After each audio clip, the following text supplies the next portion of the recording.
Милиция кызматкерлери өздөрү кардар болуп баңгизат сатуучуларды колго түшүрүштү. Ири көлөмдөгү баңгизат сатууну көздөгөн жарандар кармалды. Бул тууралуу Ички иштер министрлиги билдирди. Маалыматка ылайык, милиция кызматкерлери Бишкек шаары жана Чүй облусунун аймагында бир нече адам болжолдуу түрдө Токтогул районунун тургундары баңгизат таратуучу канал ачканы тууралуу маалымат алышып, аларды кармоо үчүн изине түшүшкөн. Чогултулган материалдын негизинде баңгизат каражаттарын, психотроптук заттарды жана алардын аналыктарын сатып өткөрүү максатында мыйзамсыз даярдоо негизинде кылмыш иши козголгон. Алар Бишкектен товарын ири өлчөмдө сатуу үчүн кардар издеп жатышканы белгилүү болгон. Буга байланыштуу аларды кармоо үчүн атайын план иштелип чыгып, ыкчам кызматкерлер кардар катары жолууга турчу жерге барышкан. Ал жактан Жалал Абад облусунун Токтогул районунун кылмышка шектүү тургундары баңгизатын Toyota Camry үлгүсүндөгү унаага алмаштыргысы келгенин айтышып, макулдашышкан. Натыйжада милиция кызматкерлери унаны Токтогулда 5 килограмм гашиш баңгизатына алмаштыруу иштерин уюштуруп, шектүүделген Токтогул районунун 29 жаштагы тургунун колго түшүрүшкөн. Ошондой эле Бишкек шаарынын анын шериги Токтогул районунун 27 жаштагы тургуну кармалып, андан салмагы 180 грамм гашиш баңгизат табылган. Алар убактылуу кармоочу жайга киргизилишкен. Булак Супер Кежи. Жана башка жаңылыктар түрмөгү видеого лайк басып, Манас ТВ каналга катталып, акыркы жаңылыктардан кабардар болуп туруңуз. Үйлөнүү тоюнда шайлоого келген түгөйлөр.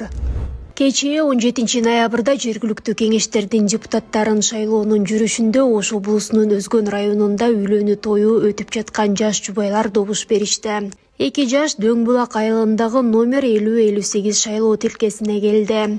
Буга чейин 2024 жылдын 28 ноябрында Ыскыр облусунун Тоң районундагы шайлоо тилкесинде үйлөнүп жаткан түгөйлөр болушкан. Жогорку кеңештин депутаттарын шайлоого добуш берүү үчүн тою ошол күнгө белгиленген түгөйлөр Нурсултан Мукаев менен Бегайым Акылбекова келишкен. Байкоочулар эки жашка калуу тилектерин айтып, комиссия төрайымы Бурулкан Байтурова мыйзам китебин белек катары тапшырган.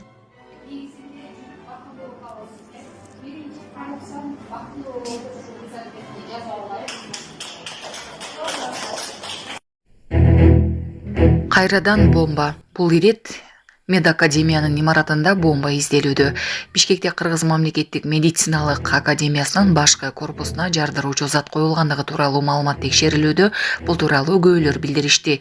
Борбор калаанын Акунбаев көчөсүндөгү КМАнын имаратына бомба коюлганы тууралуу анонимдүү билдирүү эртең менен түшкөн. Мугалимдер жана окуучулар эвакуацияланып, билим берүү мекемеси милиция кызматкерлери тарабынан курчоого алынган.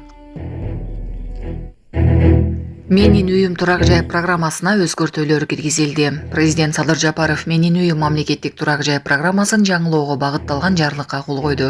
Өзгөртүүлөр программанын катышуучуларын тандоо тартибин кантып, мамлекеттик ипотекалык компания жана элдик банк аркылуу топтомо ипотека продуктусун ишке ашырууга жол ачат. Жаңы шарттарга ылайык ипотекалык кредиттин лимити социалдык жана жеңилдетилген ипотека үчүн 4 миллион сомго чейин, ал эми арзан ипотека үчүн 5 миллион сомго чейин белгиленди. Топтомо ипотека продуктусу турак жайды үлүштүк куруу механизми аркылуу минималдуу баштапкы чыгым менен сатып алууну жеңилдетет. Шарттардын бири катары сатып алуучу турак үйдүн алдын ала наркынын 30% депозитке салынат, ал эми калган сумма жылдык 8-10% менен ипотекалык кредит катары бөлүнөт. Программа калктын кеңири катмарына турак жайды жеткиликтүү кылууга багытталган. Бишкекте түнкүсүн кишиге быжак сайып тоноп кеткен 4 адам кармалды. Окуя 7 ноябрь түнкү саат 3:30да Кулеев көчөсүндө болгон. Кылмышка шектүүлөр дөкөнүн жанынан өтүп бараткан адамга кол салып, санга бычак сайып, жанындагы телефону менен 45 000 сомун алып кетишкен. Милиция 20, 26, 27, 29 жаштагы 4 жигитти кармап, убактылуу кармоочу жайга киргизилди. Тартип сакчылары сүрөттөгү балдарды жабыркагандар болсо, 102 номерине кабарлап коюуну суранат.